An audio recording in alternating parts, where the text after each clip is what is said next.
All right. Well, thank you all for joining us this afternoon. I'm excited to have this conversation about land access. We've got a couple of great speakers here for you today. I think we're going to start off with Karen Willie, who's going to talk a little bit about a project she's been working on called Farm Tender. Thanks, Tom. Yes, I'm Karen Willie, and I am a first-generation farmer, somewhere between Baldwin and Overbrook. So Southwest Douglas County is where I'm located. We have 115 acres there that was kind of hard won. We'll talk a little bit about that. Mostly, so grass-fed beef cattle is my main, what I raise on the farm, but we are kind of in the homesteader kind of range that we do fruits, vegetables, anything that you can eat. Mostly trying to raise produce for ourselves and a little bit for market, but not a whole lot. I've been in that for about 12 years. And for me, so land access was one of those, I always wanted to be farming. Land access was always kind of the difficult piece of it. You figured if you weren't born into it or had generational access to it, that it just wasn't going to happen. The way we landed with farmland is not very typical. So we'll talk about other things too, but our first home got bought out by eminent domain on a highway. So KDOT helped me transition from a non-farmer to a farmer. So thank you to KDOT and a little taxpayer money. So that's pretty unusual. It was certainly painful at the time, but that has opened the doors for, just opportunities that would not have come very easily otherwise. So the problem, of course, with land access is that land prices are so far out of step with farm income, and especially stepping into it, just finding access to that capital is hard to do and hard to kind of justify. So one of the quotes from Greg Judy, who's one of the grazing specialists who writes books and such, is that cattle can rent ground, but they can't buy it. So when you're penciling things out, trying to figure out, what are you trying to cover the costs based on your farm income, or do you have some other reason for owning land? Rents more closely track farm income, but those can still be work outside of the market because so many people own land that they are also struggling to pay for. So knowing what you need versus want for land access is kind of a good first step for a farmer. Sometimes it's not a market decision. If you know that you just, you want a place in the country and you want to be able to grow some things, that's certainly a worthy goal. And that's kind of how we ended up. But if you're looking to generate a livable income, a living wage off of farming, that's something that rent versus own or other kinds of land access are going to be an important part of kind of your early conversation. In terms of buying land, if you want to buy land, we have realtors and professionals that will help with that. If you want to rent land, it's a lot harder to find. Not all land some land is not even available until you ask, and not available to everyone who would ask. So there's a big relationship piece there. In my opinion, if you don't have money, that using community is the way to open some doors. So, and in my case in particular, I prefer to use community first and money far second if I can help that. So one quick example. So I have been raising beef cattle for 12 years and I have yet to own a stock trailer. I don't rent one either. It's if you can find some way to trade labor, trade something that you have that another person wants, and use that community to leverage into some of those startup costs that otherwise you'd have as a farmer. Land, of course, isn't the only one. So always keep an eye out for what you can do to be helpful to a neighbor or community, so that some of those things will come back around as opportunities. So if who you know is important for not only land access, but other startup costs, make sure that you are known and tell your story in any way that you can. So this can be going to conferences, showing up at your local co-op. Social media is not my best friend, but I think it probably should be for that.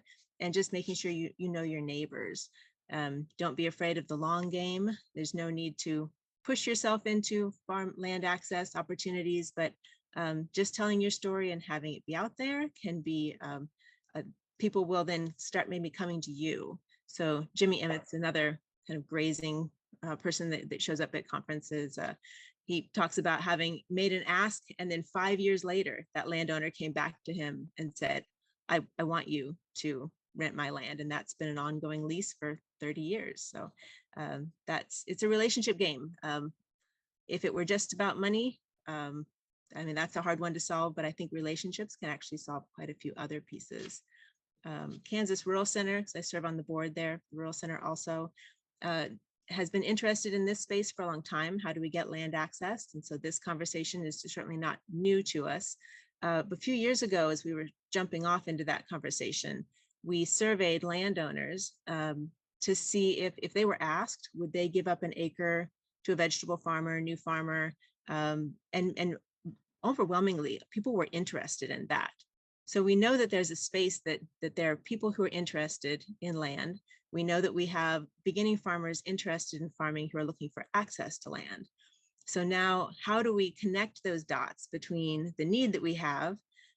If you know what you're looking for your land and you're telling your story out in the community, now what else can you do? So I'm part of I started with a farm partner, and we're building, it's soon to launch probably this spring, farmtender.us, and it is a service intended to connect farmers and landowners online. And I should say specifically, we are targeted to regenerative farmers. So a lot of states have like a land access program. I shouldn't say a lot. Some states have it, all states should. A land link kind of program where farmers can sign up, landowners can sign up, and it's looking at strictly kind of farm transfer. If you're not transferring within the family, how else do you connect to people? Kansas does not have one. We haven't had one. We've needed one. K-State did get a grant recently to start looking into how to build one for the state of Kansas. And since we were already kind of on that path at Farm Tender, we contacted them and asked if there was any interest in partnering.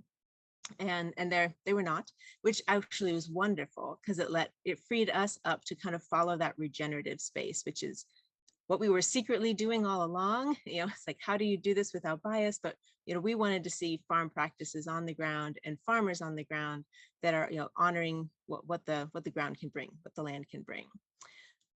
So I partnered with Brad Bradley, a friend of mine, who is a landowner in Lynn County and Bourbon County, and who's had a lot of trouble finding farmers that share a land ethic. So it's not just finding people to rent the ground, but it's also finding people who would manage your land the way that you would hope that they would. So for both farmers and landowners, though, you can find a perfect match, but if the proximity isn't there, it won't work out. There's only so far that we as farmers can move between pieces of ground or between farms or relocate families if that's the case. And the same thing for landowners. They only really can consider people within a reasonable range. So for both farmers and landowners, that proximity is key. So we needed a searchable database. And if I can share my screen. So this is our website, soon to launch in the next couple of months, we hope. And that is our purpose is to bring regenerative farmers, regenerative landowners together in a space, in an online space. So the two actions mainly that you would come on to do would be to post your own profile or search for land or farmers. They're within that one search, but you can customize which one you're looking for. In terms of posting your profile, the more it's really up to you how much you want to share, but the more that you can explain who you are and why you're farming the way you do, or why you're wanting to farm the way you do, the better it is to make a match. Because we did go with Farm Tender. It's a bit of a pun in there, farmtender.us, but really we're about building relationships, so that wasn't too far off.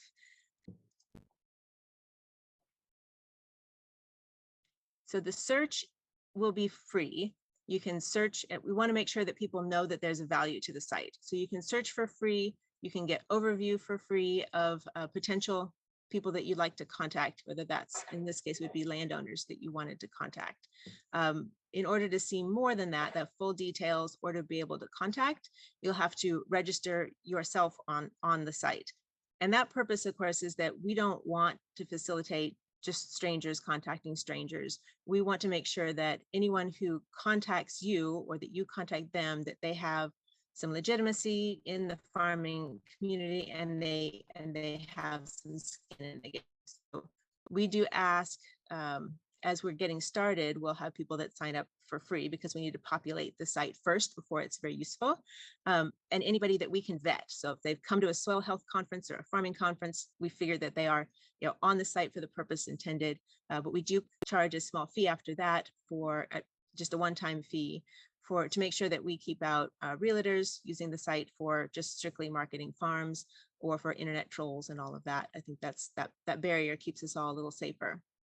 And then the connect part, your information is actually coded so that the first contact that's made through the site is, they don't have your full contact information. So they can make that first connection. You can go through the site and see who they are. If you feel they're a good match and you want to respond to them, then that then codes with your email and your contact information. So you choose when you want to give that information. Our search function is still underway. We'll see if my rural internet can pull up both. Not very well. Oh, here we go.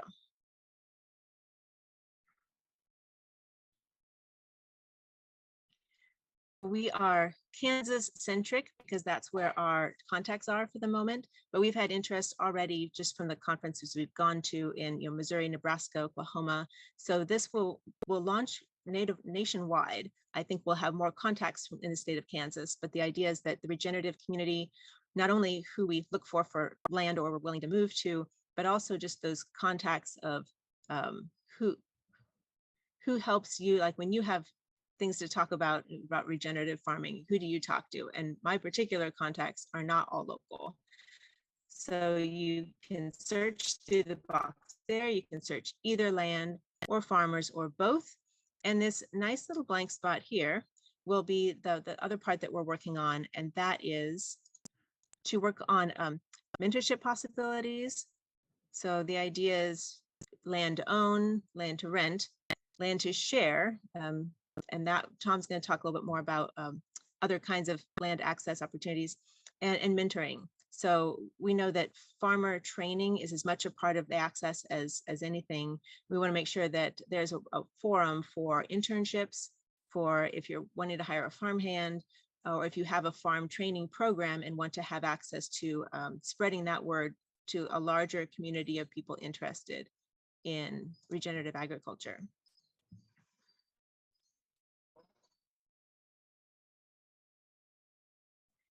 So the about us, I'm only going to here because I want to show what our mission is. And our mission is to get more farmers on the land. And that would be my dog whining in the background. She hears us talking. To get more farmers on the land, but to allow a space for new farmers, young farmers, and people who are not generally represented in the farming world that we have. One of the ways that we do that is that if you are a landowner, you can post as many photos as you'd like of the land that you're advertising. If you are a farmer, we do not ask you to post a photo. Instead, you choose an avatar.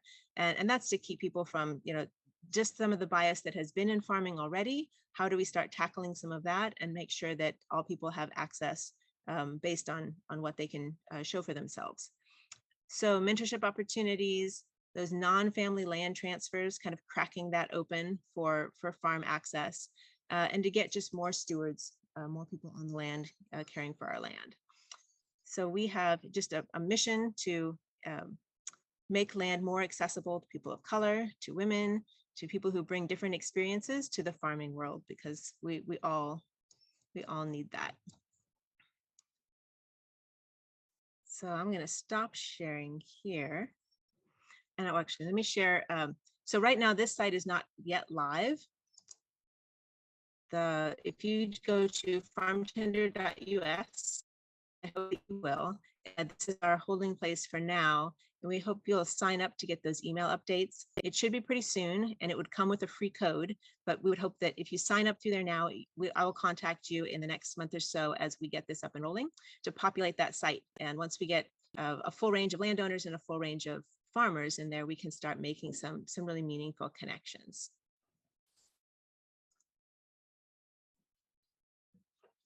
So farmtender.us is the site that we have, and we are just a couple of people who care about land access and want to see um, some real mobility and some flexibility in how land is offered. So we would love to have you be a part of that movement. If you yourselves don't necessarily, you're not ready for that, please pass the site to other people that may be, and I'll put it in the chat once Kim starts talking. Tom, you're moderating questions, or do we go to Kim? Yeah, and I went ahead and put that link in the chat to Thank you. farmtender.us. If anybody has any questions for Karen at this point, feel free to ask those. You can either unmute or put them in the chat. Does anybody have any questions right now? We'll probably have some time towards the end for questions too, if that strikes you as we move along.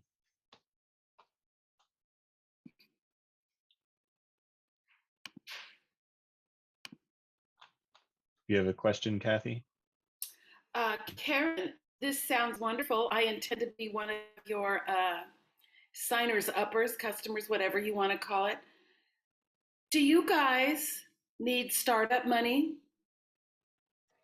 So the partner that I have has funded a majority of the work, and the $25 when we do start collecting that is just intended to run the site.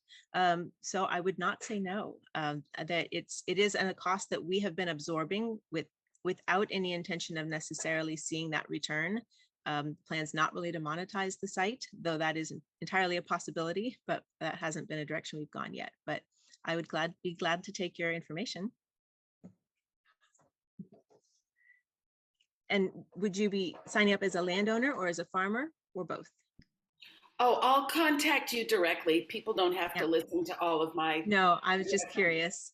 No, as a landowner who is very far away, and Tom knows that I have been poking my nose in this and trying to swim upstream, learning even the questions to ask as an absentee landowner, because I write those checks to Central Valley Ag for things that I wouldn't eat. You know, that is it in short. You know, I want my land at least to be growing things I would think about eating. That is like the minimal. So yeah, I'll just contact you through farmtender.us. And I'm not thinking of monetization as being your goal, but I also know people who do things for love, not money. They also have needs. So that's it. Thank you. And yes, absentee landowners are absolutely a target audience for this, and finding them and accessing them will be one of the harder portions of it. However, I get a lot of phone calls. K-State gets a lot of phone calls. I think the Rural Center does too, of people that are just desperate. They've been looking for someone, can't find someone who matches their land ethic. And the more we can pool those together, the more we can really launch this very well. So thank you for your interest.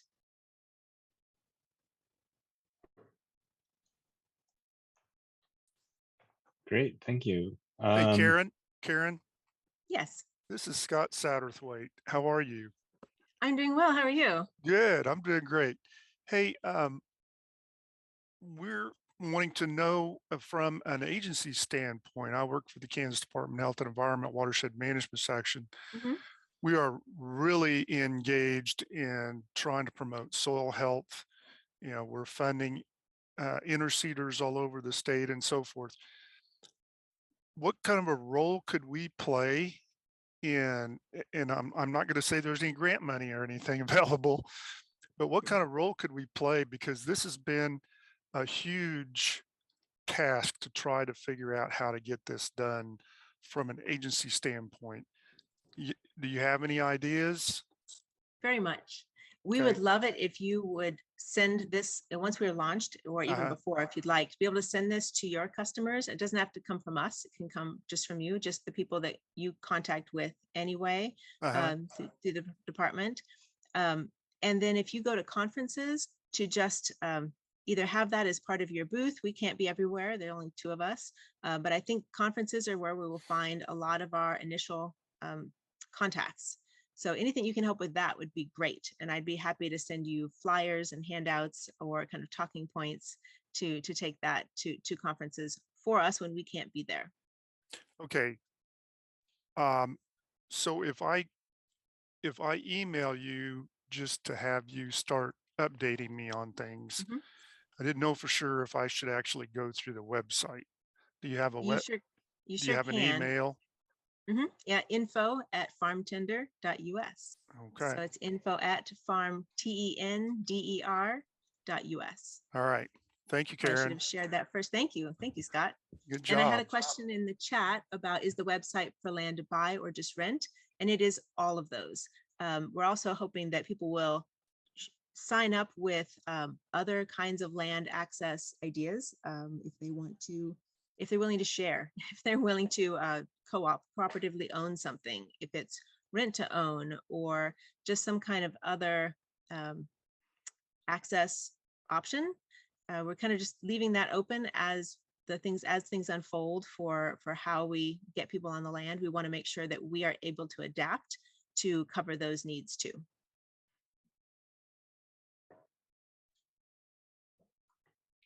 Great. Are there any other questions before we move to our next presenter?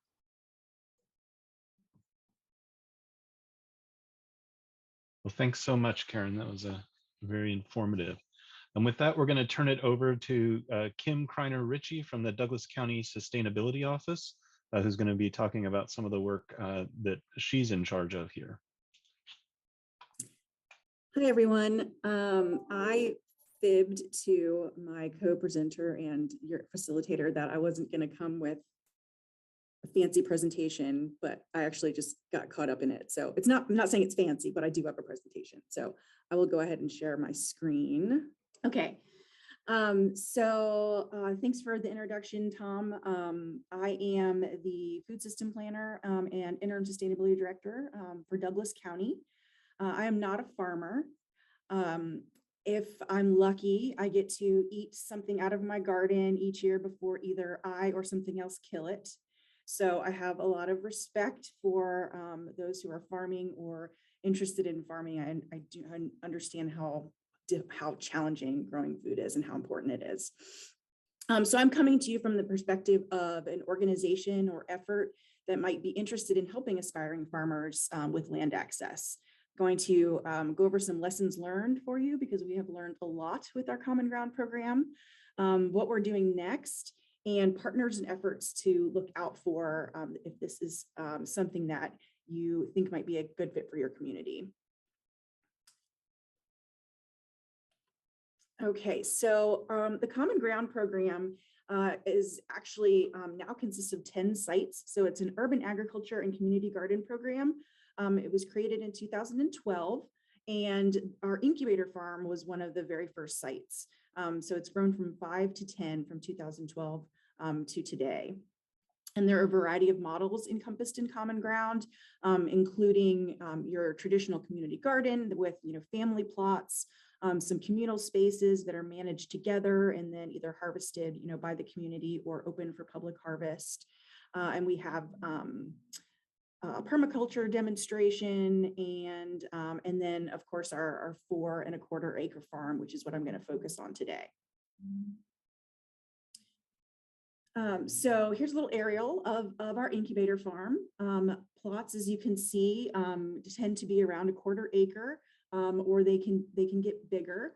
We have had farmers out there that have rented more than or released more than one at a time to kind of scale up.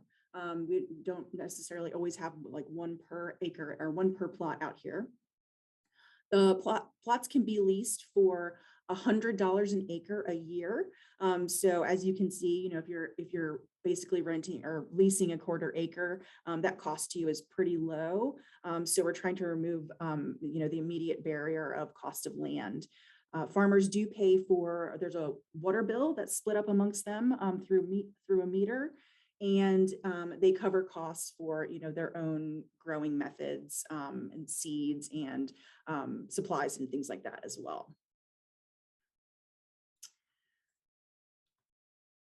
Okay, so I'm gonna dive right in with lessons learned and what not to do, because I feel like it took some time for us to get to this spot, and we now have a lot going for us that we can kind of advance and fix some of these gaps that we'd realized.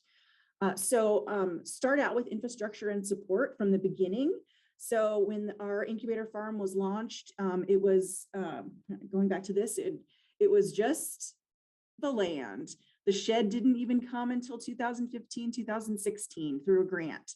So, farmers were out there with land and water. That's what they had.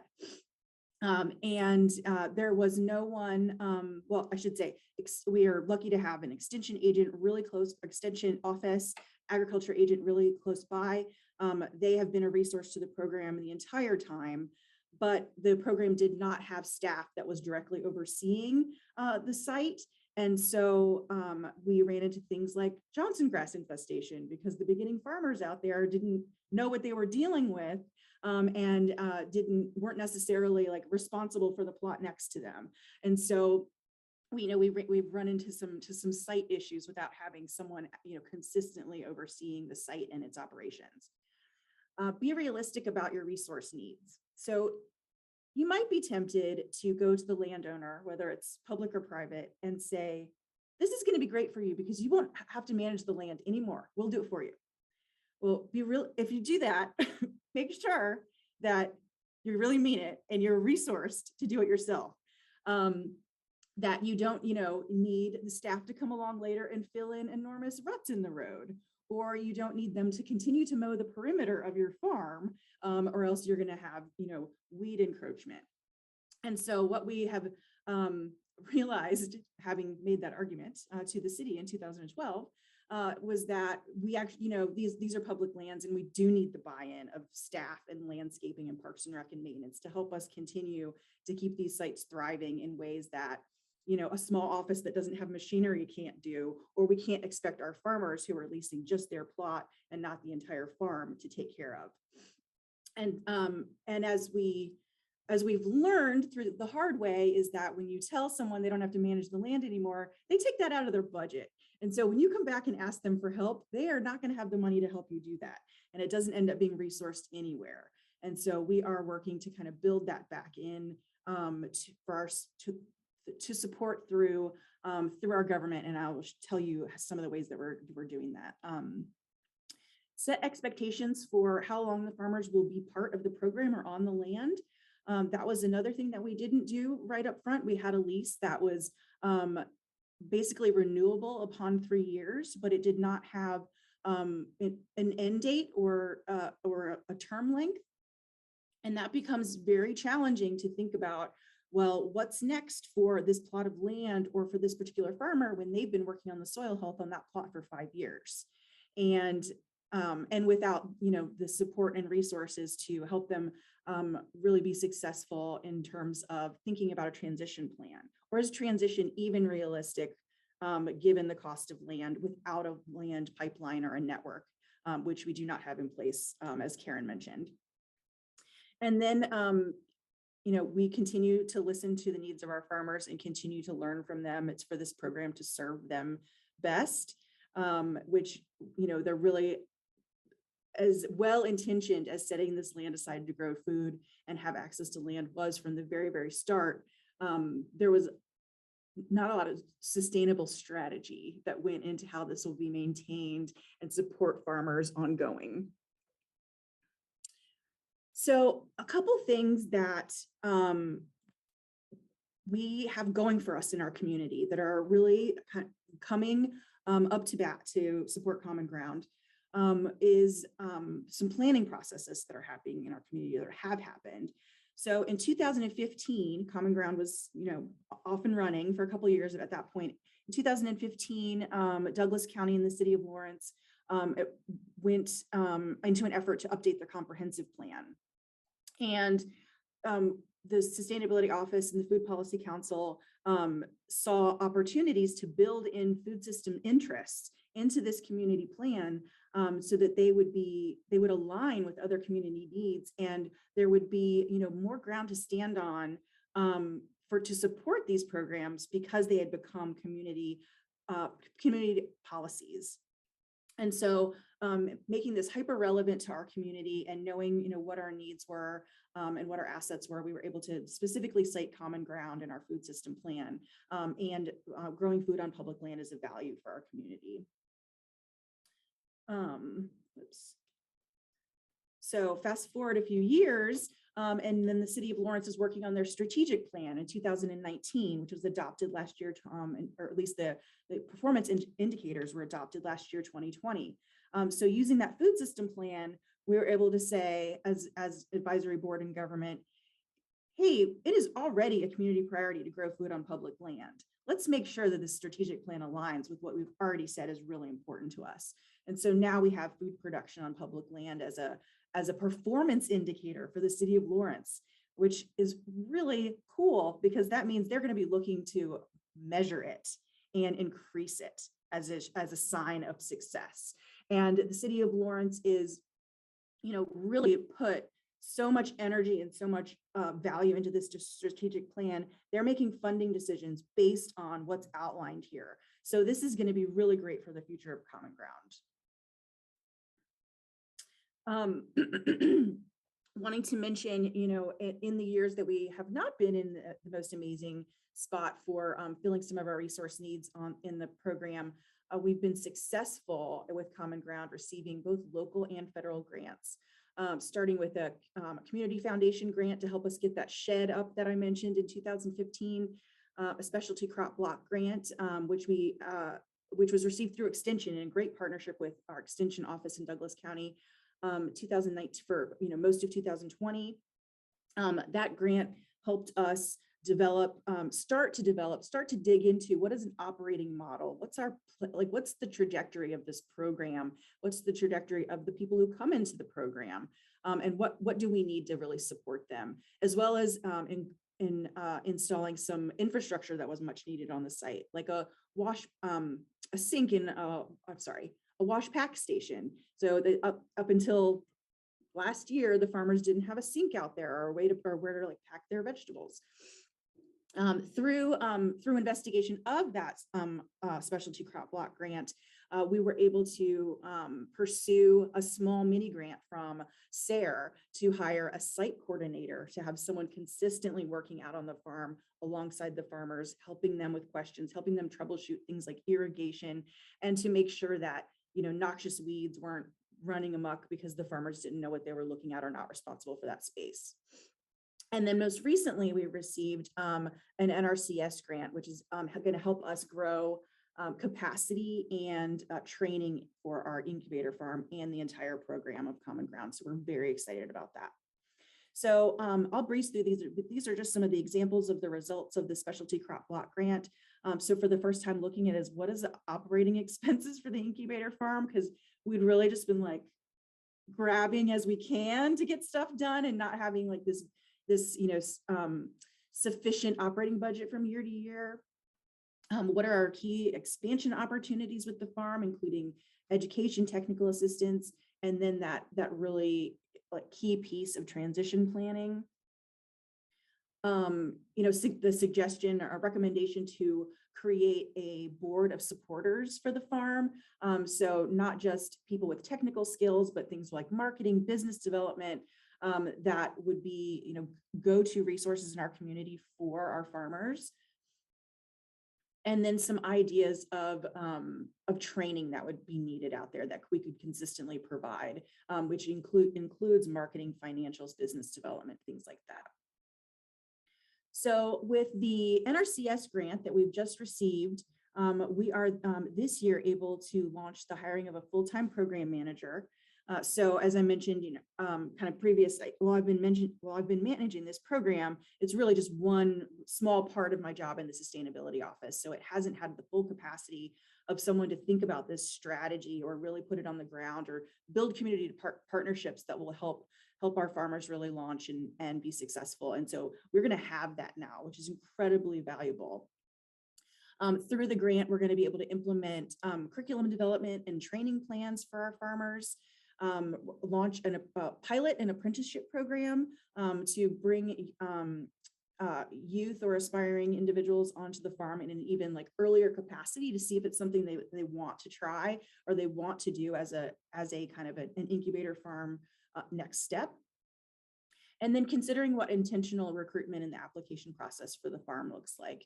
I mean, is this a space where we just welcome people who want a big garden, or do we want like people who are really gung-ho about a farm business, or people from certain populations who've been historically left out of farming? What does that look like, and how do we really intentionally communicate that to the community?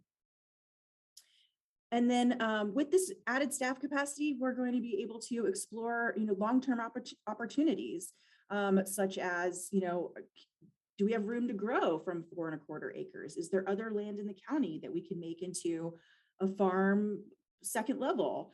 What are the economic development connections that we can strengthen within our community? We have,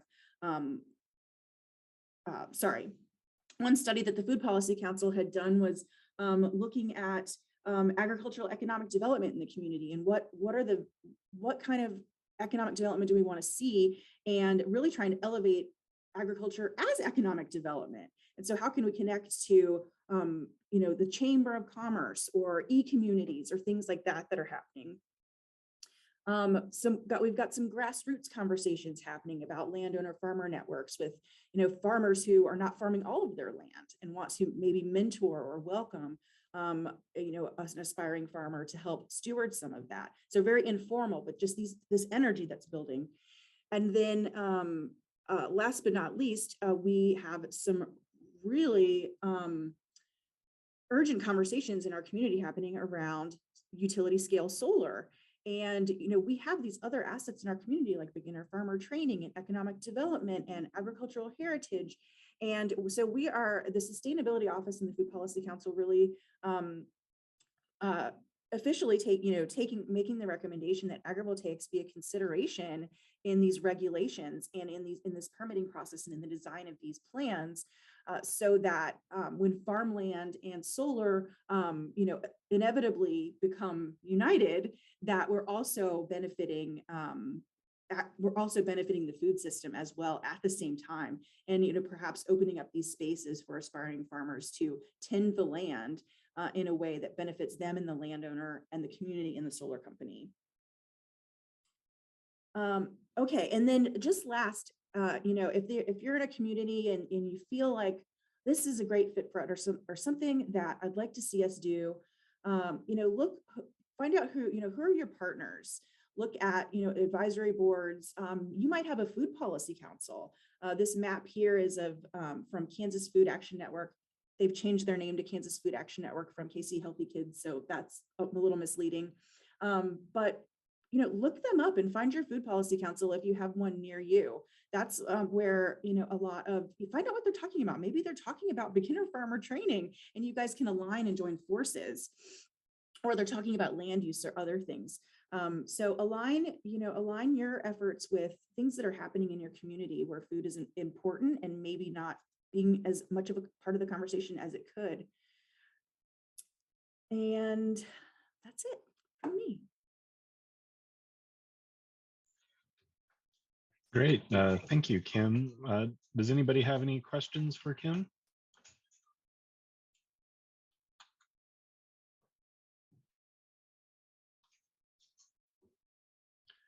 I don't know if at this point, Karen, if you wanted to add anything about agrivoltaics, since Kim brought it up, and I know that that's something that maybe you've been thinking a lot about lately. Kim and I talk about this quite a bit, and a couple of stakeholders are going to get to present to our Board of County Commissioners at the end of the month about just a study session, a work session on what are the possibilities with agrivoltaics, like what can you grow there? What can't you grow there? How do we know? Because it's such a new land use for this utility scale solar, where power generation is going to be, foremost in the utility company's mind.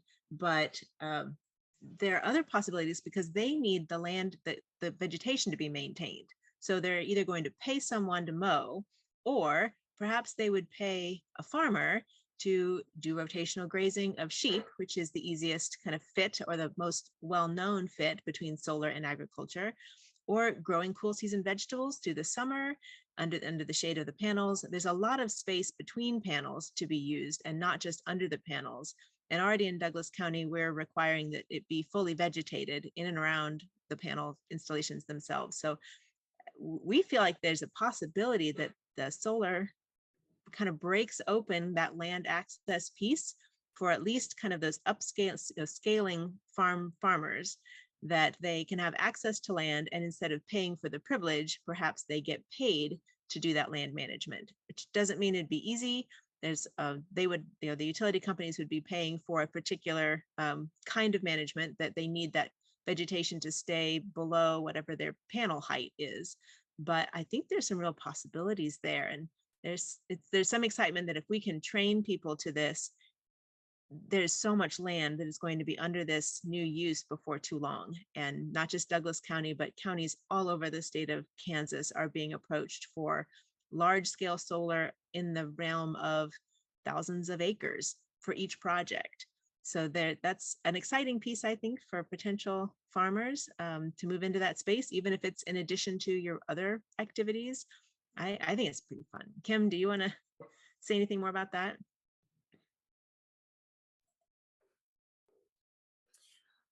Yeah, just that, as Karen mentioned, it is emerging and it's not being done on the large scales that some of the projects that are eyeing Douglas County might be. But from a sustainability standpoint and a food system standpoint, the more we can build in the opportunity for the future when the technology and the economy, catch up that demand, the better off we're going to be. It would just be such a shame to build such a narrow system that we can't adapt 7, 8, 10 years down the road when the technology is there, and we already know the land demand is there. So building in the flexibility to adapt to changing conditions over the next several decades, which is what these solar installations will take up, it's going to benefit so many areas of our community, not just the climate. I mean, the climate, this is already going to be a win for renewable energy. There's so much more we can do. Yeah, I think that's a really interesting possibility. And this morning in our finance and capital access discussion, we had Jacqueline Smith presenting, and she actually talked a little bit about some work she's doing to kind of maybe jumpstart that a little bit here in Douglas County, I think, of figuring out how to do some agrivoltaics. I also know out in Great Bend, Heartland Farm is doing some experimenting with agrivoltaics this year. So, not necessarily on the land access, but maybe doing some of the research that will help others in Kansas figure out how to put those pieces together. So I do think that that's really exciting. There are definitely research opportunities available, because what kind of agrivoltaics we do know about in terms of, hay cropping or row crops or vegetables are coming out of Europe, and they are farms that then took on solar panels to work around, as opposed to utility companies that are inviting in farmers. So some of those possibilities, you're a little bit more constrained within, working within what does the utility company need from me, as well as how do I make a living off of this opportunity. But there's a lot to learn, and there's, I think, a $10 million grant out there that was awarded to a variety of research institutions, including Colorado State, and they're interested in Kansas also to see how we kind of prove out the techniques that are being learned about. It's also new, and there's just opportunities for learning, and I think that will get us to the next level. I see a question here in the chat. Is there a map that might show current opportunities for that? Like what utility or companies are open to the idea? So we don't have a map yet of where utility companies are interested in locating. We just hear a buzz from a lot of counties and a lot of county officials and people that they're being approached, and a lot of that will be unknown until there is a formal application. That's the case for Douglas County. We know there are several companies interested, but we won't know the full details about that until they choose to share that the biggest thing I think would be to get ahead of it and get in the county regulations for each of those counties to be sure that they are open for agrivoltaics and that they have thought about that in the regulations so that they can empower people to step up in their own communities and say, no, this is something we want to see happen with this. Because without that, it won't happen. The utility companies are not looking for the opportunity to share their land with farmers. There is a possibility that the land taxation might help them work in that way, that if they have the land open for agriculture still, that they might pay ag taxes as opposed to commercial taxes. But there's just a lot of things to unfold, but being in touch with those counties to get ahead of it and find out, ask your county commissioner, your county officials, if there's anybody looking in your county.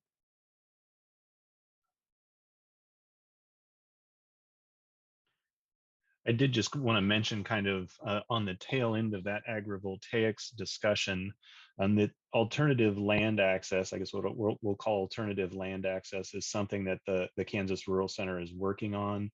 So we've just started a grant from Sustainable Agriculture Research and Extension, SARE, to develop an alternative land access training curriculum to supplement American Farmland Trust. They have a whole transitioning farmland curriculum, but their land access is pretty traditional, like finding someone who wants to sell it and buying it, versus maybe cooperative land ownership or sharing, as Karen put it, some of those other ways. So we're just kind of in the beginning of that project, but it's something that we see, and I think agrivoltaics fits into that as like, the utility company may be paying farmers to manage that land, rather than farmers trying to find the money to access that land. So I think there are a lot of interesting possibilities, and with the high prices of land for beginning farmers, it's land access is often one of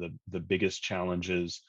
So looking at other ways to crack that nut, I think, is something that the Rural Center's going to be working on over the next couple of years, and we'll definitely keep you all posted on that as we come up with some results. Does anyone have any questions or more things for discussion about land access?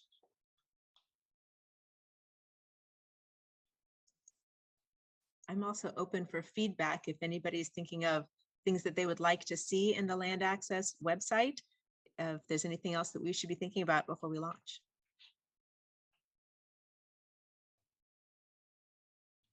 I guess I kind of had just a thought. I don't know if it's a question, but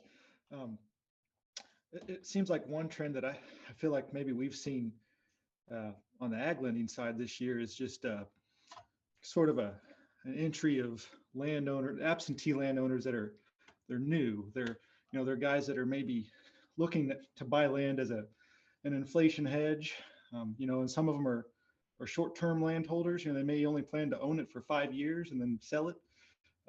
Some of them are in it for a longer term gain. At any rate, it'd be interesting to see how we could maybe, get those players involved, because, a lot of those guys, they're buying it and they're just, they're looking at strictly what can I get a return on, per acre basis. And most of them, or a lot of them anyway, don't come from an ag background at all. They're just looking at it as, hey, this is an asset class I want to park some money in.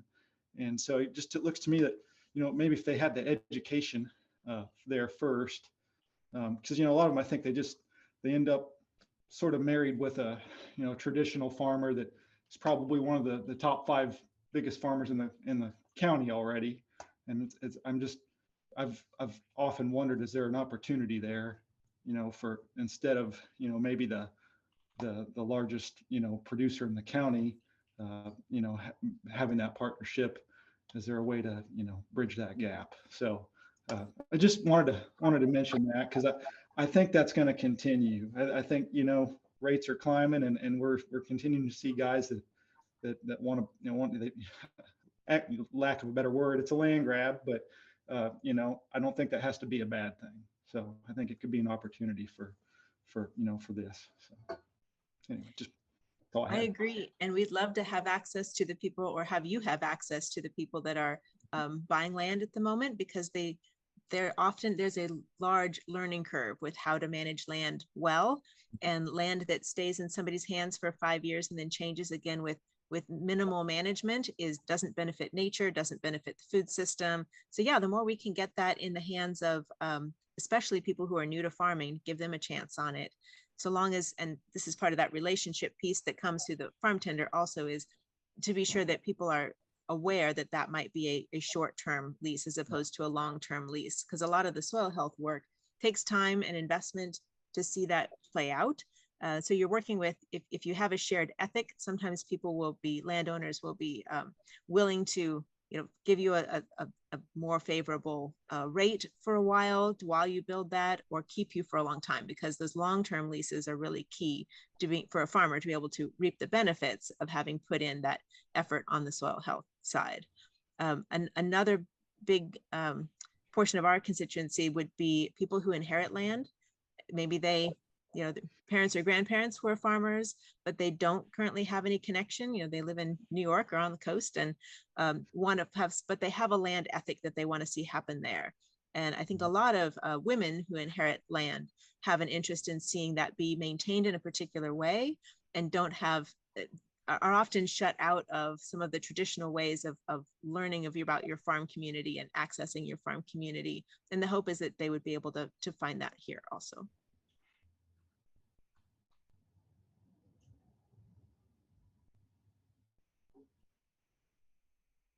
Yeah, great discussion.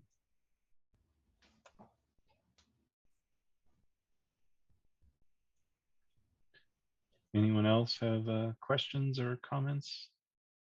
Kathy? Oh. I was just thanking Karen, who, yes, wow. Well, thank you. I go to a lot of farm conferences and have done so for a lot of years. And these are the needs that I hear coming up over and over again is, I want to farm differently and all my neighbors think I'm weird. I just have to find a landowner that is looking for what I want to provide and give me a space to learn. And landowners saying, I'm just so frustrated having this farmer that I can't seem to replace. And I don't know what my other options are. So we're wanting to be here to help. So everybody sign up at farmtender.us we'll give you a heads up when we launch, which hopefully will be soon, but we'll need everybody's help.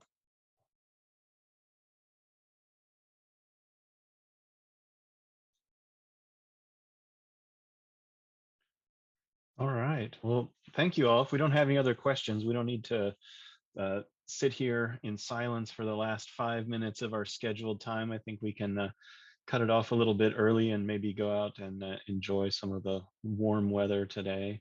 Hey, hopefully Tom? we'll get some rain over the weekend. Yes. Yeah. Yeah, I have a question for Karen. When you talk about Okay. the county, is there any way that you possibly could get some sort of list of absentee landowners and figure out how to make direct contact with them in some fashion? I know this is, from an agency standpoint, this is not a something we can do, but it seems to me like we have people actually call Department of Health and Environment saying, I live in New Mexico because we didn't have anything to do with the farm, and now I want to do something with it, but I live down here, my family's down here, my work's down here.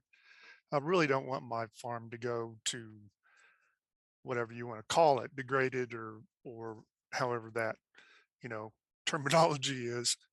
So is that something you guys maybe could think about talking, since you've already got a connection with the county commission, some ethical way that you could get those names?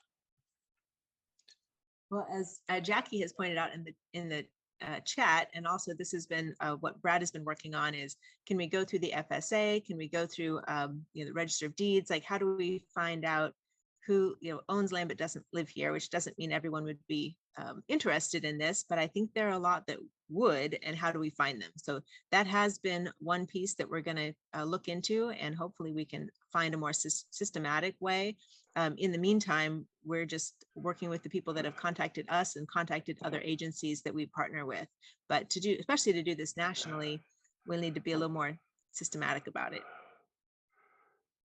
So is Don. I just might kind of point out in the farming world that if you're going to reach out to the landowners and bypass the current renter and you put a name to it or an organization, that's how people get shot out here in farm country. It's one thing if the landowner reaches out to you. It's kind of another thing if you go in and try and cut in the middle of a relationship. I totally agree. There's a whole culture around the owner and landowner and farmer relationships. And most of those, it would just be here are other opportunities. Most people won't change with the farm. If they have a farmer they like, certainly they wouldn't have any need to, right? But if I think if there were more opportunities out there, people might work a little harder to keep the land they've got. Yeah, Don, thanks for that real world evaluation. I guess my thought is hopefully there'll be people that see how agriculture has really kind of taken a hit with everything. And maybe those people out there that have land that have had renters or operators, they might be looking for new people anyway, and there might not be all that much of a relationship. I've had one person that called me, says, all I do is send him a check and I get a check and that's all I do. So Karen responded to me well. That's a good point, and it'll help push people in the right direction. And in our case, we have land we've been renting since 1955, and a few years ago, one of the neighbor kids that I've been trying to help out tried to take it away from under me, and don't have anything to do with that kid anymore. But the conventional farmers, they're going to change kicking and screaming. So I think the world just needs to go on and leave them in the dust. How we do it is the big thing. And the programs like Kim was talking about are that kind of important piece between, you have some people who want to farm, they need a place to learn, a place to stretch their legs, and then later look for a longer term access. So I think that's a pretty good role of programs like what Kim has, is to let that be known and get more farmers trained and more farmers out there. And the more we can tell our story, if it's a positive kind of for the environment kind of story, I think people really like that. And a lot of landowners will like that. And the more landowners we have that aren't connected with traditional farming or conventional farming, I think we're going to start to maybe change the conversation about what farming ought to look like, even on a larger scale. Yeah, I think what you're doing, Karen, is just wonderful. I was involved in the farmland program back when I was a farm analyst with ag mediation, and we never pulled off any successful melding together, but we sure tried. And this may be the right way to do it with modern technology. I've been to some KRC conferences and I am familiar with, I've seen Mr. Teskey and heard his stories, and I appreciate what you just said. I had actually decided not to pull the hood around my current operator because that seemed rude and threatening to him. But I think the work that people like you have done for a long time is some of the groundwork for what this next stage of what people like Karen are doing. I mean, it's not that it didn't succeed, it's that you were up against some kind of Goliath, and it takes a while. If Farm Tender does what we hope it will, it's because Kansas Rural Center and others have had these conversations before we got here, so that we're not kind of speaking in the dark. So this is definitely just one part of a continuum.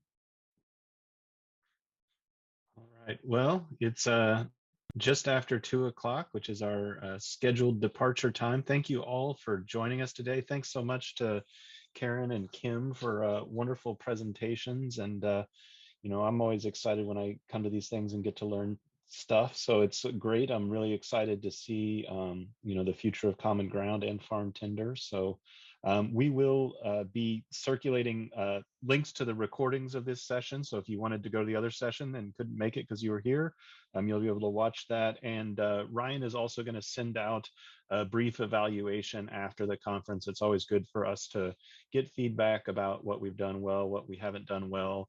And the funders always like to get that information as well. So please fill that survey out if you've got a chance.